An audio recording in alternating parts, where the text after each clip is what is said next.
Guests, welcome to the Rotary Club of Hudson. I'm Ron Strobel, the Sergeant at Arms. Our invocation this morning is by Mimi Becker.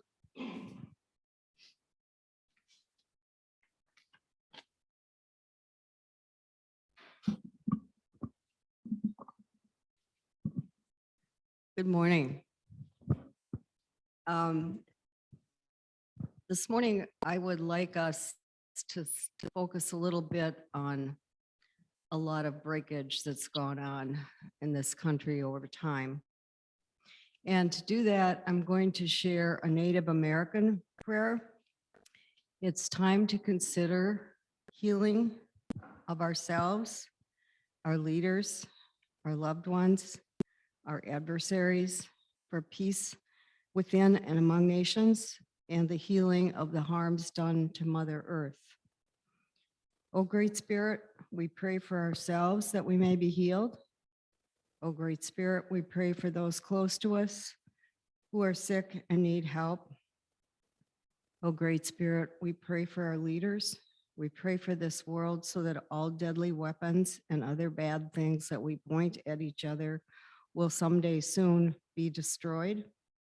We pray that adversaries will communicate and that mistrust will be healed. O Great Spirit, we pray for the environment. We pray for its cleansing and the renewal of Mother Earth. So be it. Thank you, Mimi. And to lead us in the pledge and the four-way test, Tom Tobin. Good morning, Rotarians. All right, if you'll please join me in the Pledge of Allegiance. Pledge of Allegiance. I pledge allegiance to the flag of the United States of America and to the republic for which it stands, one nation, under God, indivisible, with liberty and justice for all. And please join me in the four-way test of the things we think, say, and do. First, is it the truth? Second, to all concerned. Third, will it build goodwill and better friendships? And fourth, be beneficial to all concerned. Thank you. Thank you, Tom. And Chris, do we have any guests to be?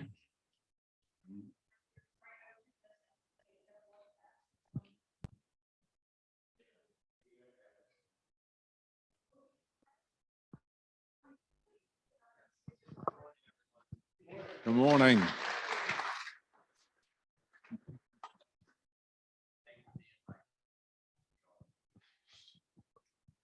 And now our president, Father Joe Boisel. Good morning, everyone. Just going to start with just a few announcements and then hand it over to George for our speaker introduction. The first is that there is a club board meeting on July the 13th. And so all board members, and I guess also anyone else who's interested in coming and being part of that, you're welcome to. August 12th and 13th, we have a Hudson Beer Garden fundraiser. It says Brat Booth fundraiser. That too many B's right there. It's like a bear named Bob who's from Boston. Anyway, if you can to participate in it, do we have a sign-up sheet for that? Does anyone know? Have we made one yet? August 12th and 13th. Okay, we should have one coming around, but if not, at least on your calendar, maybe pencil out one of those days and a couple hours for helping with that Beer Brat Booth fundraiser, beer garden. All right, enough of that. Mimi has absentee ballots. I understand that although the primary election that we had in May here in Ohio, whenever we had it, that the state representatives and state senator races were not on that, and they're going to be a special election in August. If you plan to be gone in August, perhaps you'll want to get an absentee ballot so that you can vote in that election. Are there any other announcements that I'm forgetting? Yes, Terry.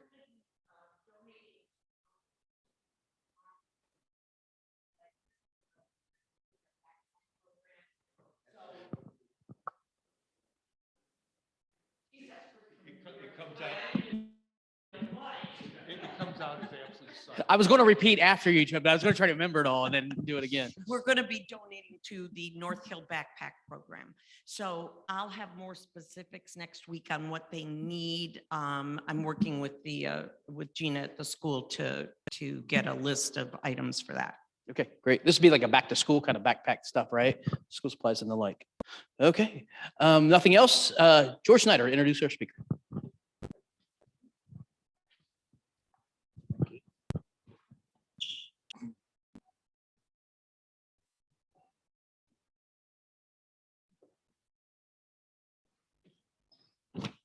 Good morning, Rotarians. And also to our guests this morning. Joe, what was it? You were talking about penciling in something on a calendar. What's a pencil?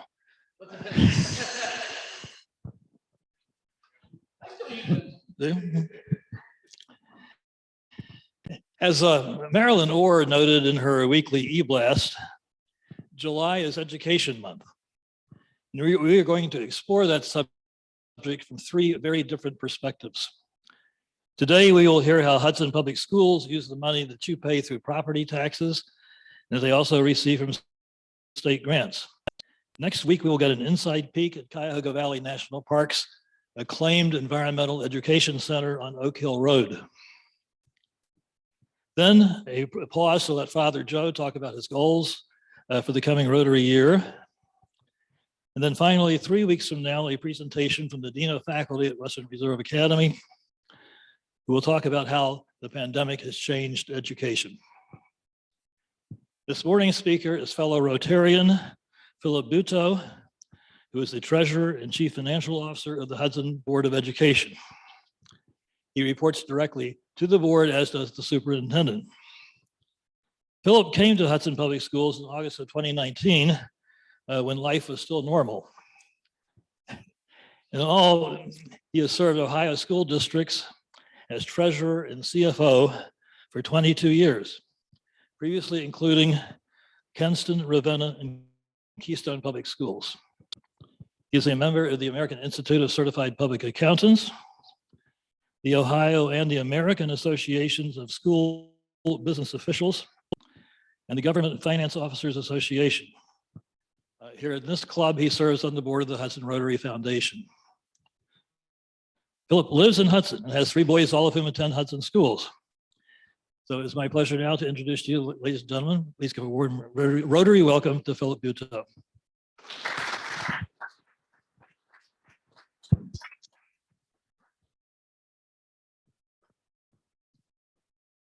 you are, sir.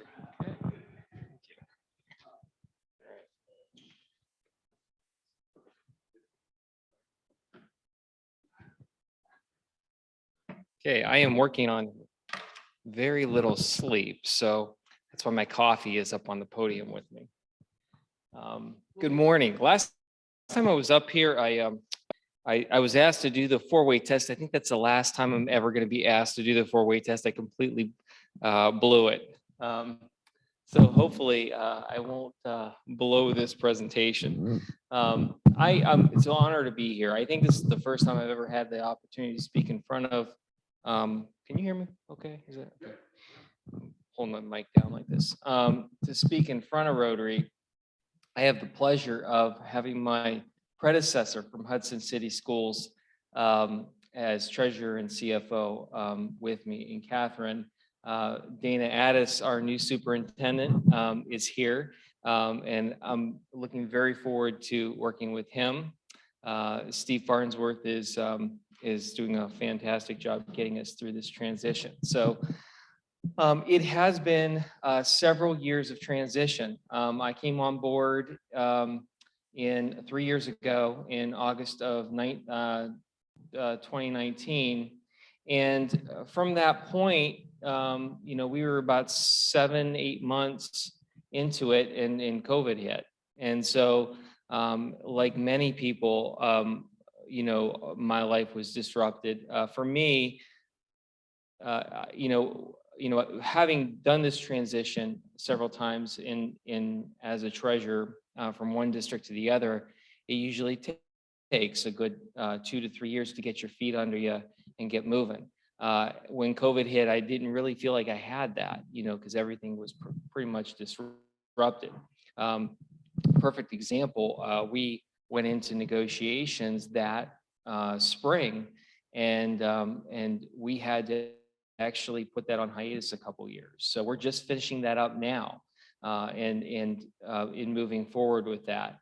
So a lot of changes have happened in that period of time. During that period of time, we also had a new funding formula that was put into place through the state. So with that, we'll get into a few of those things. I'll take the next slide, please. Thank you. I just wanted to throw a couple pictures up there. I went to Utah with my family this actually 2 weeks ago. I got back, and I threw up one of my favorite quotes there. I think Catherine will like this quote. It's by Mark Twain. Always do right. This will gratify most people and astonish the rest. I always think of these boys when I think about my job, and think about working with integrity. And I think about the example that I'm setting for them. The first picture is in Arches National Park. The second picture,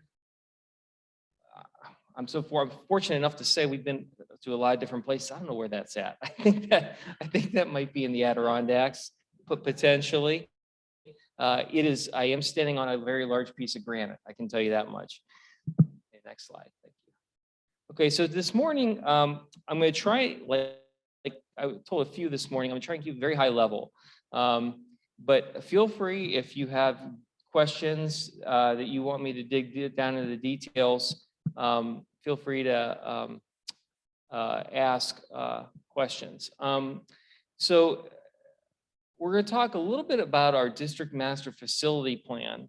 We're going to talk about our current financial standing, some district financial comparisons. I'm not going to talk a whole lot about forecasted expenditures. I'll spare you that. And then talk about the bottom line and end with a quick conclusion. Okay, so just a little bit about the treasurer, chief financial officer. The position has changed quite a bit over the last 30 years. We've had the duties, I would say, have changed, but there are some duties that have not changed, and that will always be what they are. So first and foremost, I'm hired by the Board of Education. Mr. Field and Mr. Tobin are here. They are two of my 5 bosses. I am secretary to the board, so I keep track of all the meeting minutes. I'm responsible for ensuring that the rules of order are followed in the meeting. I attempt to keep myself current on Robert's Rules of Order, but secretary to the board is a very important statutory duty. I am responsible for certifying contracts and district spending.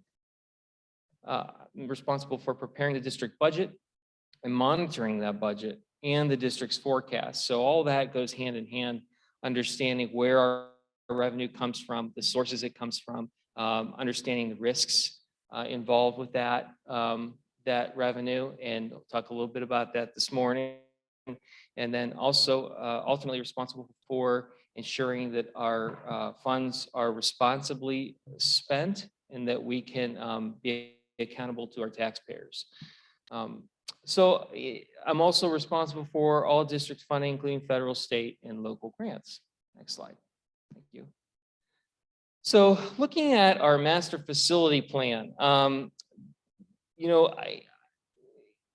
this in my mind is, I think, will go down in history, and I feel pretty confident in saying this. Don't worry so much about the details up there. It's a lot of detail. It's actually more than I intended. We are finishing up our master facility plan. I'm going to run down all that we did with this plan. And as you know, in 2017, the community graciously passed a $81.05 million bond issue. From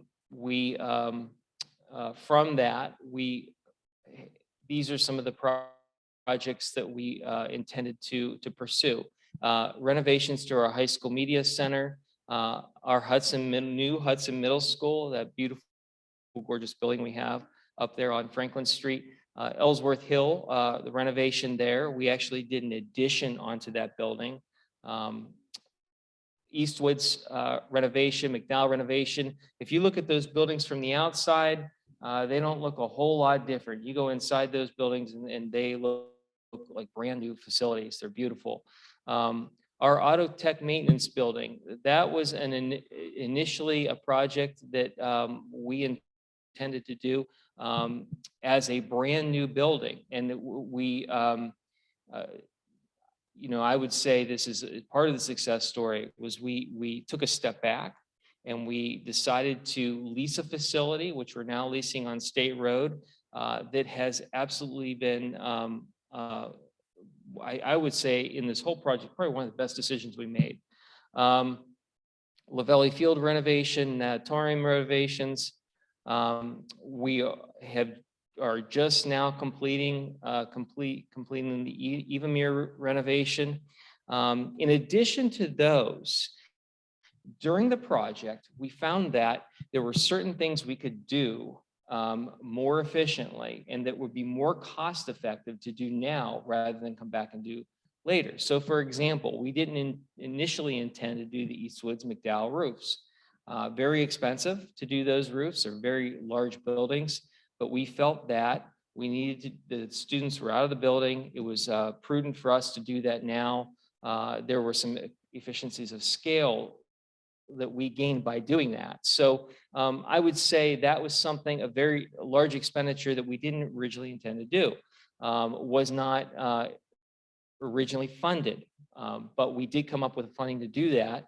And I feel that in the end, we saved taxpayers money by doing those projects now. Another project we decided to do was district-wide LED lighting.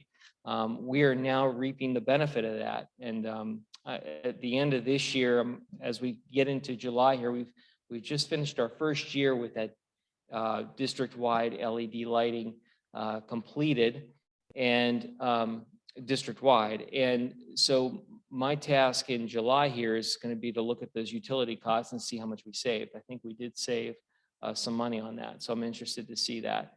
Our maintenance and locker rooms, we renovated our playgrounds, and then we added some parking for our new softball field up on the south campus close to the high school. So those bottom few are items that we didn't originally intend to do, but that we felt were necessary.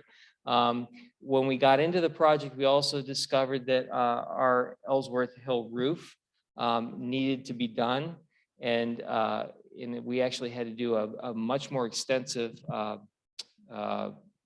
roofing project than we anticipated. So that added some costs. All in all, the costs of the project were more than the bond issue, but we were able to harvest some funds from our PI funds and some other funds, other construction funds that we have in the district to be able to pull that together. I will say that we, through some investments, Catherine and her efforts in the beginning to set up our investments have garnered an additional $4 million on the $81.5 million.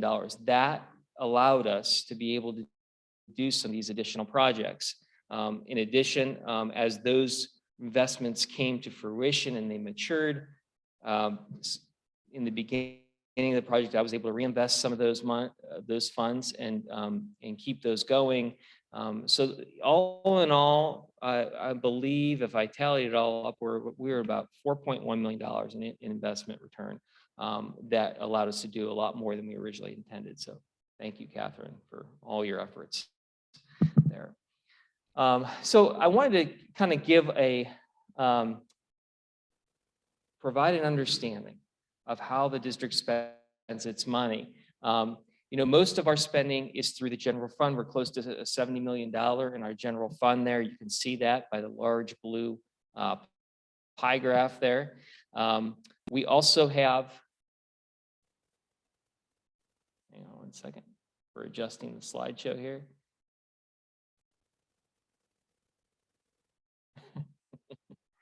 We also have some state and federal grants.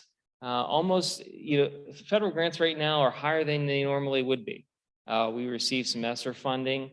We're trying to direct that ESSER funding towards one-time expenditures as much as we can. And we're definitely directing those funds towards some very high, some of our high needs students that experienced an extraordinary amount of learning loss during COVID. You can see there a big part of that pie graph is our capital projects fund. That's primarily due to the completion of the master facility plan. And another big section of that pie graph is insurance. And I'll get into the insurance in a little bit. So that is spending at a glance. Next slide. Thank you. Okay, so this is actually our fund balance at a glance. So the previous slide I showed you our budget. This is actually what we have at the end of the year. Our general fund this year ended the year with a $31.3 million balance. As you can see, our capital projects fund, even though we spent 13 million, we are left with 5.6 million, and much of that will be spent in the next month or two, completing the final touches on the project, the master facility plan. HCER represents about 1.3 million, and debt service represents about 3.9 million. That is the debt service on our bonds. Next slide. Okay, so with that, I want to talk a little bit about our sources, our funding. So roughly about 80%, if you do all the math, this shows 74.8% is local sources, property taxes, and 7.82%. Really, those two items together represent local property tax revenue. So property funding from property taxes for our district is about 80% of our total funding. So that leaves about 17% coming from the state. So that's enough for us to be concerned about it. That funding formula is still important to us, because should something put that funding at risk, that would be a significant burden for our local taxpayers to take on. Roughly about $11.3 million is what we get from the state. That's equivalent to about 10 mils in property taxes. Okay, so it's a very simple formula for property taxes. You take your assessed values, you multiply them times your effective tax rate, and you get your property taxes. I wish it was that simple, but it isn't. But there are some things that we can boil it down into simple terms. So our property values are certified by the Ohio Department of Taxation. They really determine, those property values are reassessed every year. And when our county fiscal office sends those values down to the state will then certify the rollback numbers to essentially through House Bill 920 roll back those taxes. So as values go up with inflation, the rates are ratcheted down so that your taxes don't increase. Did everybody know that? Generally, you don't pay more taxes with increases in property value.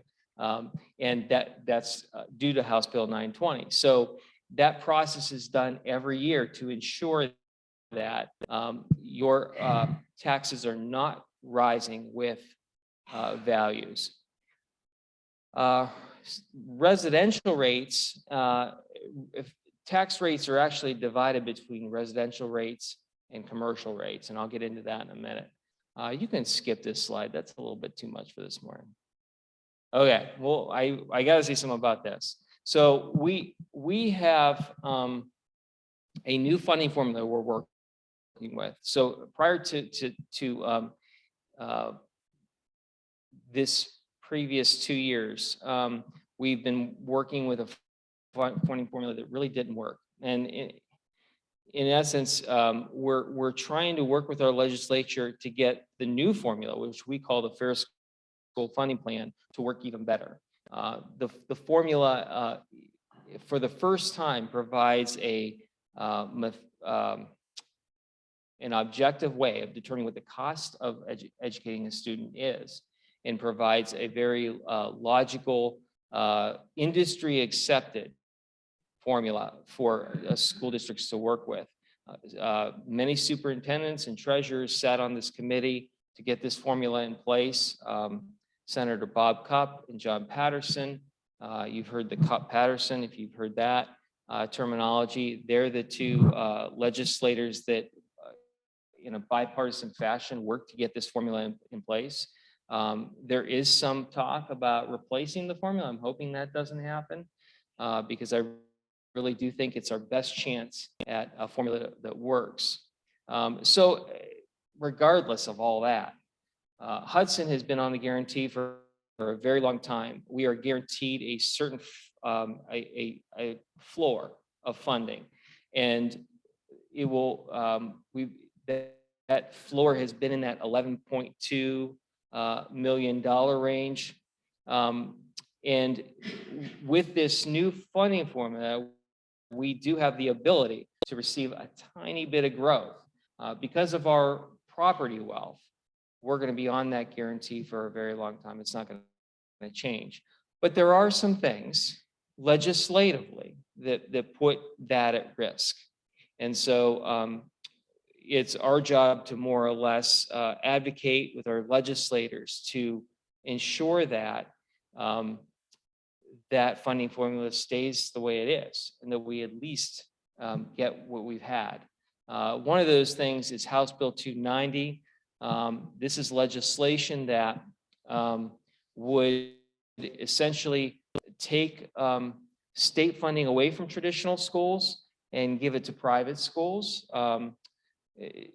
in essence. So it's essentially a voucher program for private school students. So it's, you know, essentially would enable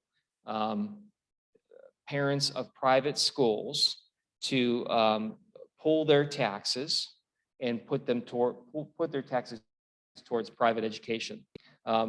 So for us, this would be a significant, and there's a whole lot more to this. I could spend 15 minutes on this alone, but it's essentially putting some of our funding at risk. And I'm really hoping that doesn't happen. So we'll be looking at that very closely. Next slide.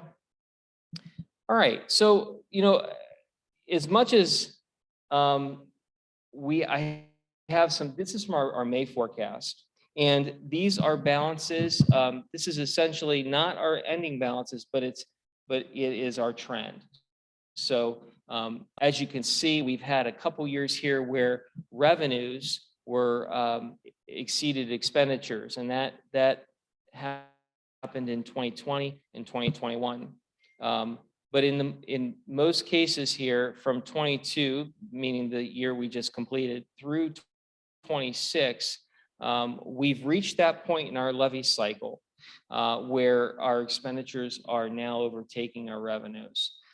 So even though we ended the year, this year, with a $31.3 million balance, which is a healthy balance at this point, we've reached that point as a district where we need to start thinking about our levy cycle and our expenses in terms of exceeding our revenues. So we're at that point right now, and don't pay too close attention to the numbers themselves, but the trend is really important. The trend is not a cause for concern. Every school district goes through this trend in their own cycle. I should say many school districts do, but it's something that we need to be mindful of at this point. I'll take any question. If you have questions during, go ahead. Go ahead, Mimi. Gives me a chance to take a sip of coffee. House Bill 270 isn't the only one that's dealing with trying to get money out of the local school districts so that people can choose non-public education at the expense of the taxpayers. So that's maybe the worst one, but there's more down there. And so my question is, are you having to calculate if-then budgets? I didn't think Hudson had as many students that diverted to private education, but my understanding is that at least some of that includes what we think about as parochial education versus the online stuff and all the charter schools. Yeah, so for many years, charter schools do more so due to their lack of quality than anything else, were a threat to public education. And in that case, that wasn't much of a threat to Hudson. We don't have too many schools that go to charter, too many students that go to charter school. In this case, and the reason why I mention this is we do have many students that do attend private schools. And so this is a risk to our funding. And so you know, how close is this to passing? I'm not sure, but it's definitely, we've had some things that have gone in a direction that I never would have thought they would have, some pieces of legislation. So I am concerned. Phil, is there a cycle here that I'm seeing that at a certain point in time, you go negative and then you go positive for a couple of years, and then it goes down like you're showing right there? Is there another extension to this thing that shows that that goes back positive again? And what would cause that to go positive? I'm so glad you asked that question. Yes. The only thing that's going to make that go positive again is, well, we're going to very mindfully monitor our budget. However, really, a levy is the only thing that will turn that around once it gets rolling. I'm going to touch on that at the end of the Okay. presentation. So is that positive thing in year 2020 the result of a levy that came in and created? That's a great positive? question. No, it is not. It is not? That's actually due to some staffing. We had some significant retirements that presented some cost savings. And not to get too far into the weeds there, but we had some shifts in tax revenue that kind of inflated that 2019 deficit more than it should have. So when the tax law changed in 2019, it actually shifted some tax revenue from one year to the next. So that $1.7 million deficit is actually artificially higher than it should have been. It really should have been in that $800,000 to $900,000 range.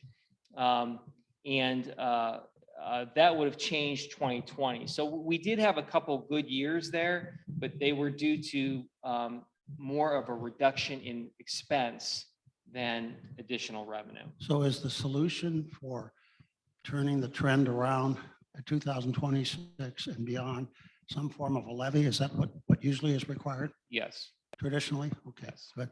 Yep. Thank you. Thank you. Thanks for asking that question. Next slide, please. Okay, so with that trend, we still do have, go ahead, I'm sorry. I was just gonna add two clarifications. One is when we talk about the money going to private schools or parochial, I think we get, is it 2,700 a student or 3,300 a student from the state? Our effective state share Yeah, is probably in that $2,700. so we get about $2,700 per student from the state. If a student goes to a charter school or under this new formula, any student who's currently enrolled in a private school, even if they've never gone to public, they get $6,000 from the district. So, yeah, so they get, so That's they, right. so that's 6,000, we're getting 2,700, so that all comes out of your pockets. And that adds up very quickly, which is why it's an issue. That's a really good point. And so I just wanted to point that out. Then secondly, and I know you're going to get into it, but very simply, the levy revenue is fixed, as you heard. It doesn't go up. It can actually go down, but it can't go up. And so you get a fixed amount of money from the levy.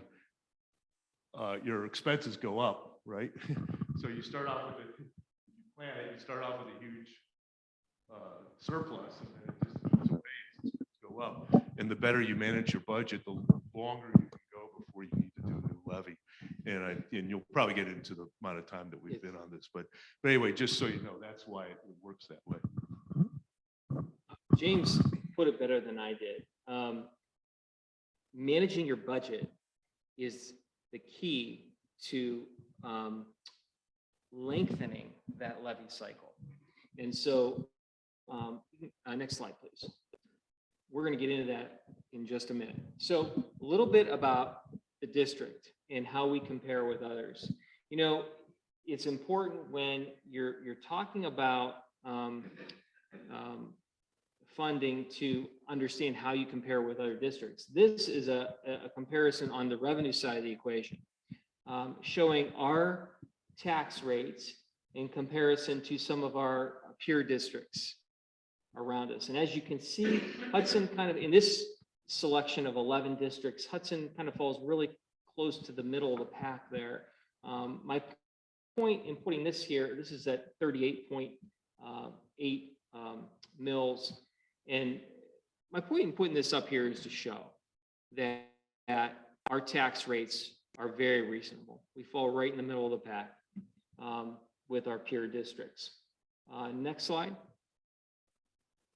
I wanted to say a little bit about our spending. This is a comparison, a line item spending comparison. Each of these colors actually represents a different type of expense. So the orange represents district fringe benefits. The blue represents district salaries. And as you can see, most districts, they have a very similar distribution of salaries and benefits versus other expenses. One thing I wanted to note was, again, Hudson falls right in the middle of the pack. I feel like our careful management of the district budget this shows that we're not overspending in comparison to our peer districts. We're actually kind of on the bottom end, right in the middle there, maybe even closer to the, we're actually right at the average of this group of districts. So these districts also were carefully picked. Those districts are very similar in student makeup, socioeconomic factors, property values. So those districts are very similar to ours. So, you know, we were talking a little bit about levies, and I'm going to kind of wrap it up with this. You know, we have done, and this is, you know, prior to me, you know, an exceptional job in my mind, lengthening the distance between our levies. As you can see here, most districts will seek new operating dollars anywhere between 4 to 5 years. And as you can see here, that used to be the case for us, okay?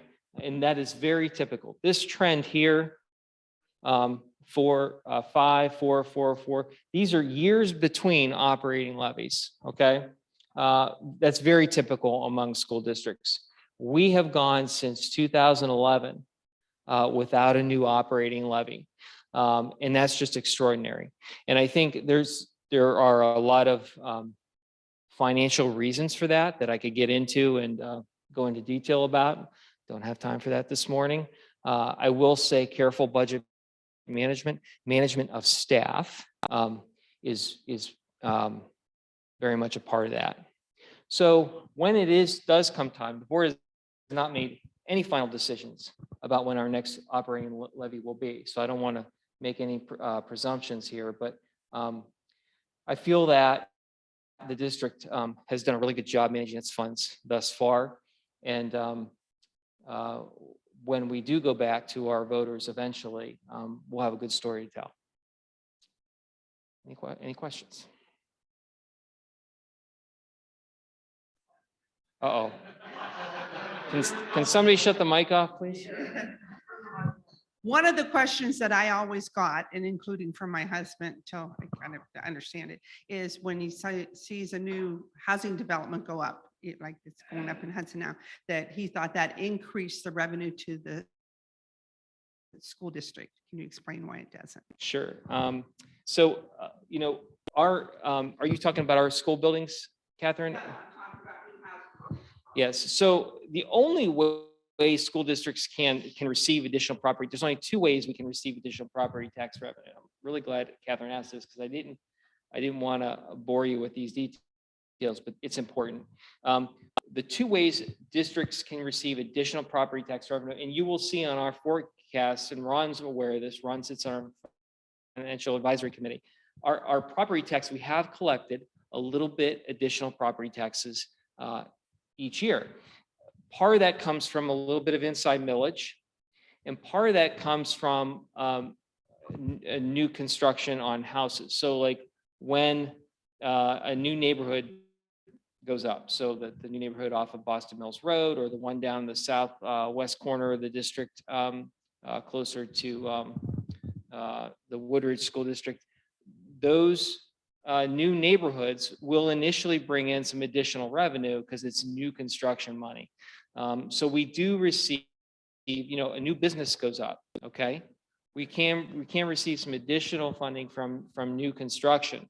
But once that happens, then the same factors come into play. Those rates are certified by the Department of Taxation, and we're prevented from getting any additional revenue on those facilities after that. Hope that isn't too confusing. So one observation, Sure. one of the items in the sources of funds that is not clearly highlighted, and for very good reasons, because it's currently not a very big portion, but is charitable contributions, private grants, things like that. I think it's baked into one of those small things that I don't know if they were called special revenues or so, I don't know which one it was, but anyway, I was going to make the point that Ed Sogan, myself, Bill Wooldridge, Dan Williams, and a few others established probably a dozen years ago, the Hudson City Schools Foundation to help promote private contributions for the benefit of our school district. And it has added up to quite a bit of money over the last 10 years or so, starting with the stadium project and a number of other things. I would imagine altogether it's tennis courts. Some of the things are private contributions, didn't necessarily come through our foundation, but I bet like the Melson Athletic Center, the Scott Melson Field, altogether probably over $10 million worth of private contributions for the benefit of our district. It's made an amazing impact on our student experience and the educational experience. And I just want to deputize you all to help us in our effort to promote that concept of private contributions, philanthropy for our public district. Tom, I certainly believe in philanthropy. Bill, I have another kind of question for you. Quite a few years ago, some of us noticed that a disproportionately high amount of our revenues came from private residences, from homeowners, as opposed to offices. So in the last 5 years, we have added a lot of commercial construction, a lot of offices to Hudson. My question to you is, how is this going to play out in the future in terms of helping out the schools? Well, that is, and again, another question that I didn't touch on in my presentation at all. But our commercial values represent about 15 to 20% in that range of our total district property values. And the new businesses and some of the incentives and partnerships that the city has fostered with some of our new businesses have allowed that commercial property to grow. So here's the bottom line. If your commercial properties are growing at an accelerated rate, that's relieving the burden on your residential property owners. Okay, so the more robust your commercial property base, the more your residents will be relieved of the property tax burden. So I'm really glad you bring that up, because there are a couple pieces of legislation that recently passed that have done some serious damage to our ability to maintain our commercial property values. So we're going to be working with our legislators to reverse those decisions and do our best to manage our property values in light of some of those recent pieces of legislation. Something, again, I don't want to get into this morning because it would take additional time, but very important to note that our commercial property value tax base is important to us, and unfortunately has been some things have been done to that tax base over the past few years that have harmed it. So when that tax base is damaged, it puts more burden on our local residents to shoulder the burden of those taxes. So it's important to have a balance, and I'm passionate about that. I've spoken about it at our board meetings. I hope I haven't spoken too candidly about it, but it's something that we need to be very mindful of. I apologize. I am going to be in negotiations all day today, and I apologize. My phone's blowing up because they want me there. So I have to run.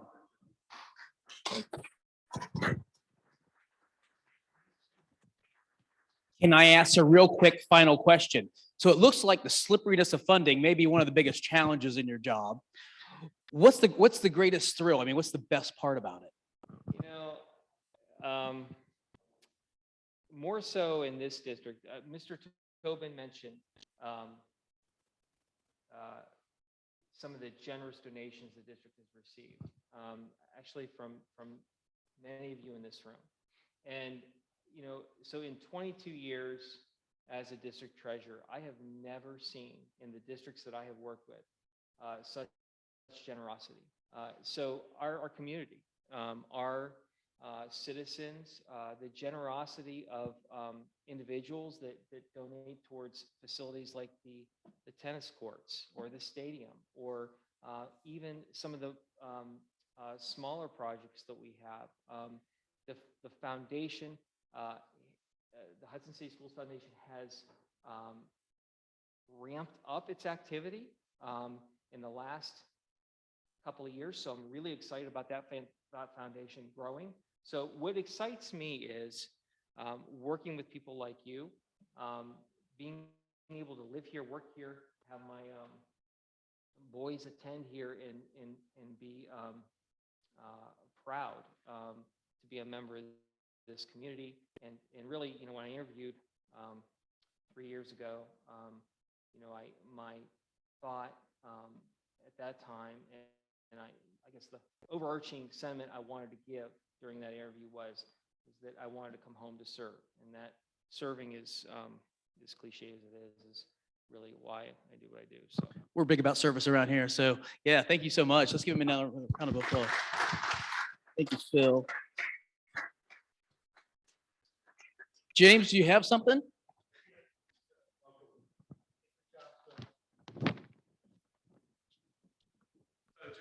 Just wanted to point out a couple things.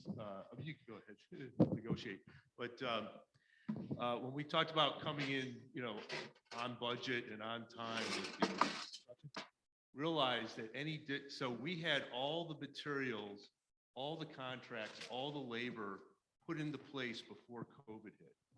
Now, I'd love to say that we sat back there years ago and said, well, what if a pandemic hits? Let's, but we weren't quite that smart. But anyway, other districts, so for example, Cuyahoga Falls, their projects are hitting now. And so all of a sudden they have to cut drastically back because the cost has skyrocketed. So they have to redo their plan. So I think it was a good accomplishment anyway, even without COVID. But the fact is that because it was all done at once, it was all done kind of efficiently, that saved the town just unbelievable money. Plus the fact that our bond rating was really great, as Catherine was very involved in.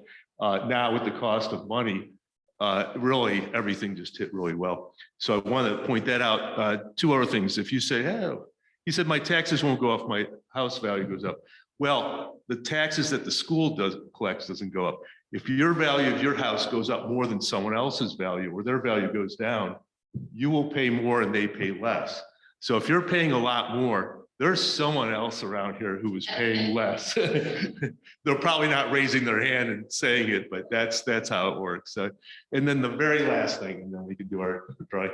When he was talking about what's happening with the state and the property valuations, they passed a law to make it very hard, much harder for schools to challenge if someone comes in and tries to get a lower valuation. And they're like, oh, this is going to protect all the homeowners because, you don't want the state, the city, the schools challenging your valuation. Well, at least in Hudson, I don't think we've ever challenged a residential valuation unless maybe you own like a $10 million house or something. So here, verify. So that was really protecting the businesses who were trying to get lower valuations for whatever reason. So it makes it harder to, and we're looking for fair valuation, quite honestly, not, trying to have someone overpay or underpay. But if they do get a lower valuation, then obviously that then spreads the cost to the homeowner. So thank you very much for that couple minutes. Thank you. Mr. Addis, our new superintendent. Dana, would you come up and do us a favor as an impartial arbiter of fairness, whatever? Will you draw for us our Rotabuck raffle? That I didn't choose. If you pick my number, I won't hold it against you. Otherwise, things might get a little sketchy. All right. Making someone really happy. Maybe a board member. Yeah. The payout today is a whopping $14. All right. And the number we have is 717-988. Thanks, Dana. Ah.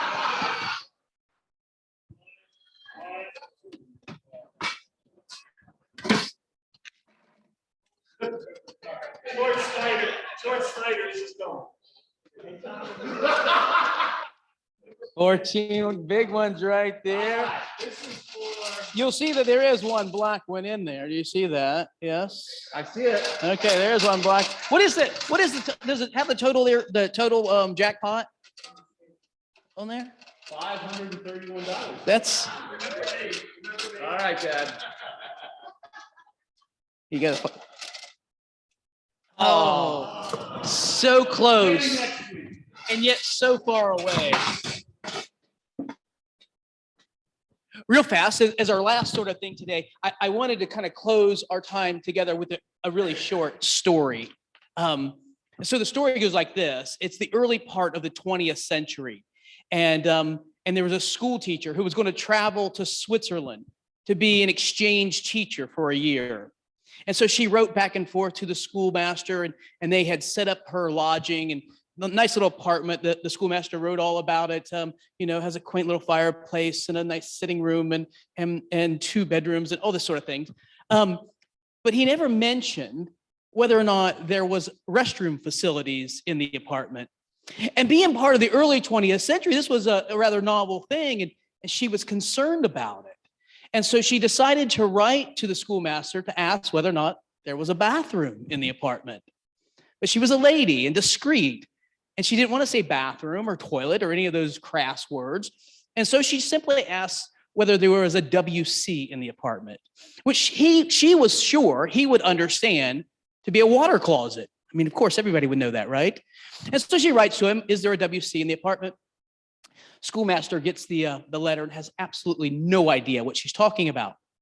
But he doesn't want to seem like he's foolish to a subordinate either. So he goes down to the parish priest and he says, do you have any idea what this woman's talking about? The priest says, it's obvious that she's a very pious woman.